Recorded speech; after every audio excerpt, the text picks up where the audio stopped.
চলুন আজ Russia, America এবং ইরানের কি কি গুরুত্বপূর্ণ ঘটনা ঘটলো তার আপডেট দেখে নিই। প্রথমেই আমরা দেখব আজ সৈয়দ আব্বাস আরাগচি ইরানের বিদেশ মন্ত্রী সাক্ষাৎ করলেন রাশিয়ার প্রেসিডেন্ট ভ্লাদিমির পুতিনের সঙ্গে। এই গুরুত্বপূর্ণ সাক্ষাতে কি ঘটলো দেখে নেব। 2 নম্বরে আমরা দেখব আমেরিকা যুক্তরাষ্ট্রের রাষ্ট্রপতি ডোনাল্ড ট্রাম্প গত রাতে 1 ঘন্টার একটি দীর্ঘ সাক্ষাৎকার দিয়েছেন টম অ্যালেন তাকে গুলি করে হত্যা করবার চেষ্টা করবার পরেই।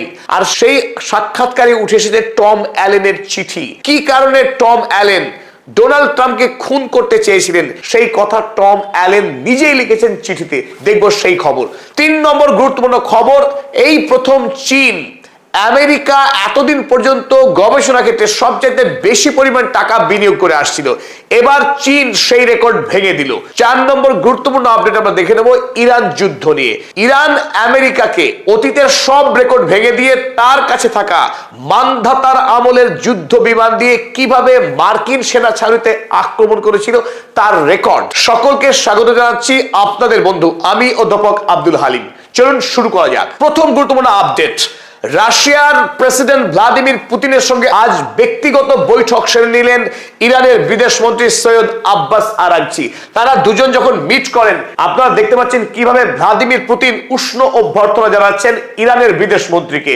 আর এখান থেকে বোঝা যাচ্ছে দুটি দেশের মধ্যে বন্ধুত্ব এবং বোঝাপড়া কত গভীর।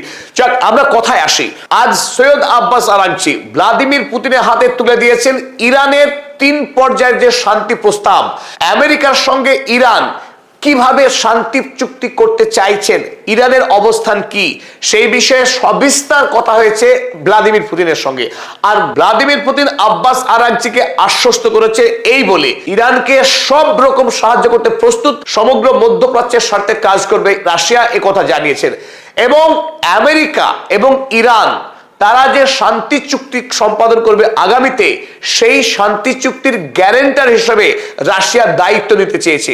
আগামী দিনে আমেরিকা ইরানের উপর যাতে আক্রমণ না করে শান্তি চুক্তির পর, সেই গ্যারান্টার হতে চাইছেন খোদ ভ্লাদিমির পুতিন। এবার চলুন আমরা দেখে নিই 3 দফা প্রস্তাব ইরান যেটা প্রথমবারের মতো উপস্থাপন করলেন, সেই 3 দফা প্রস্তাব কি এবং কিভাবে ইরান শান্তি চুক্তি সম্পাদন করতে চাইছেন আমেরিকার সঙ্গে, যদি আমেরিকা রাজি হয়। ইতিপূর্বে আপনারা দেখেছেন ইরানের 10 দফা শান্তি প্রস্তাব। চলুন এবার আমরা দেখে নিই এই 3 পর্যায়ের শান্তি প্রস্তাবে ঠিক কি রয়েছে। প্রথম পর্যায়ে ইরানের পক্ষে যে দাবি জানানো হয়েছে, complete end of the war and guarantees to prevent its resumption against Iran and Lebanon। America এবং ইসরায়েলের পক্ষে ইরান এবং লেবাননে যে যুদ্ধ চালানো হচ্ছে সেই যুদ্ধ সম্পূর্ণরূপে থামাতে হবে এবং এও গ্যারান্টি দিতে হবে আগামীতে ইসরায়েল এবং আমেরিকা তারা ইরান কিংবা লেবাননে নতুন করে যুদ্ধ শুরু করবে না।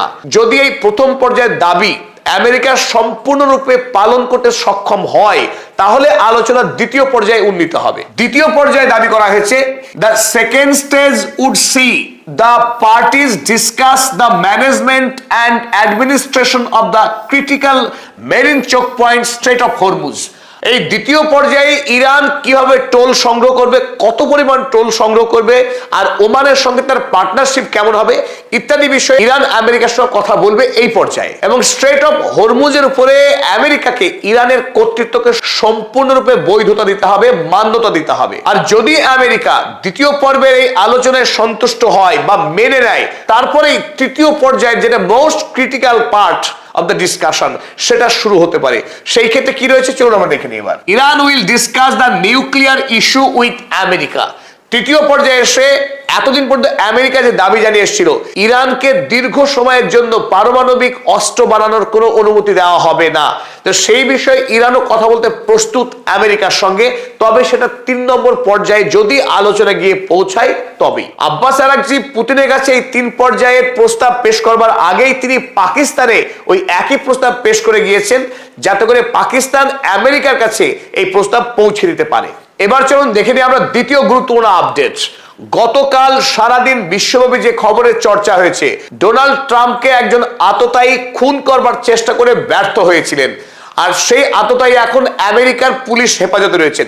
তবে তার কাছ থেকে একটা গুরুত্বপূর্ণ চিঠি পাওয়া গেছে, যে চিঠিতে এই টম অ্যালেন 31 বছর বয়সী একজন অত্যন্ত মেধাবী ইঞ্জিনিয়ার, যিনি একটা সময় নাসাতেও ফেলো হিসেবে কাজ করেছেন, তিনি এই চিঠিতে স্পষ্ট করে জানিয়েছেন কোন পেডোফাইল, কোন রেপিস্টকে আমেরিকার গুরুত্বপূর্ণ আসনে তিনি দেখতে চান না। পেডোফাইল অর্থাৎ কিশোরী মেয়েদের উপরে যৌন নিপীড়নকারী ব্যক্তি, ধর্ষণকারী ব্যক্তিদেরকে তিনি আমেরিকার সর্বোচ্চ আসনে দেখতে চান না। তাই তিনি বন্দুক হাতে তুলে নিয়েছেন বিজ্ঞান ছেড়ে। আর এই প্রশ্নগুলি খোদ করা হয়েছিল ডোনাল্ড ট্রাম্পকে গতকাল সিবিএস সংবাদ সংস্থার 60 মিনিটের একটি সাক্ষাৎকার অনুষ্ঠানে। সরাসরি সঞ্চালিকা জিজ্ঞাসা করেছিলেন ডোনাল্ড ট্রাম্পকে, তিনি কি নিজেকে পেডোফাইল মনে করেন, তিনি কি নিজেকে রেপিস্ট মনে করেন, তিনি কি নিজেকে রাজা মনে করেন। একটার পর একটা বাউন্সার ধেয়ে আসে ডোনাল্ড ট্রাম্পের দিকে। স্পষ্টতই গভীর অস্বস্তিতে পড়ে যান ডোনাল্ড ট্রাম্প এবং তিনি বলতে বাধ্য হন, I am not a paedophile, অর্থাৎ আমি কোনো কিশোরী মেয়ের যৌন সর্বনাশ করিনি। You read that crap from some sick person. Donald Trump Tom অ্যালেনকে, যিনি বন্দুক হাতে খুন করতে গিয়েছিলেন, তাকে অসুস্থ ব্যক্তি বলে অভিযোগ করেন। তিনি এও বলেন যে I am not rapist, I did not rape anybody, যে আমি ধর্ষণকারী নই। আমেরিকার রাষ্ট্রপতিকে বলতে হচ্ছে সাংবাদিক সম্মেলনে যে তিনি ধোয়া তুলসী পাতা, তিনি ধর্ষণকারী নন। আর সেই মুহূর্তেই সঞ্চালিকা অভিযোগ করেন যে তার সঙ্গে এপস্টিনের একাধিক ফটো রয়েছে, এপস্টিন ফাইলের অসংখ্য জায়গায় তার নাম উল্লেখ আছে। তাতেও তিনি স্পষ্টতই বিব্রত হন এবং সেই সাক্ষাৎকারকে তড়িঘড়ি সমাপ্ত করতে বলেন।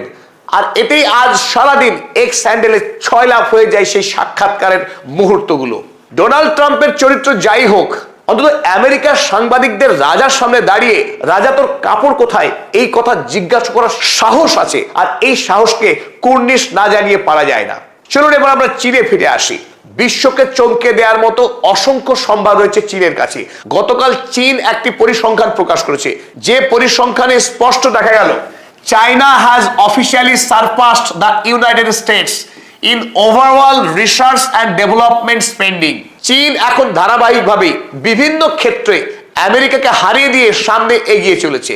এবার বিজ্ঞান এবং গবেষণার ক্ষেত্রে যে বিনিয়োগ, সেই বিনিয়োগেও প্রথমবারের মতো আমেরিকাকে হারিয়ে দিল চীন। Investing about 1.03 trillion in technological advancement.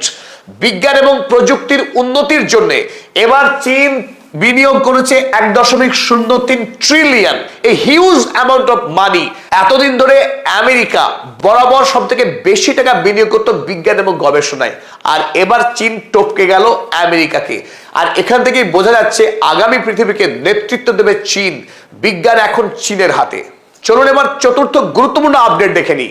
গত 25শে এপ্রিল আমেরিকার একটি বিশিষ্ট সংবাদ সংস্থা এনবিসি তারা গোপন তথ্য ফাঁস করে জানিয়েছে এখনো পর্যন্ত আমেরিকার পক্ষে ইরান যুদ্ধে যতটুকু ক্ষয়ক্ষতির কথা স্বীকার করা হয়েছে, ক্ষতি হয়েছে তার থেকে বহুগুণ বেশি।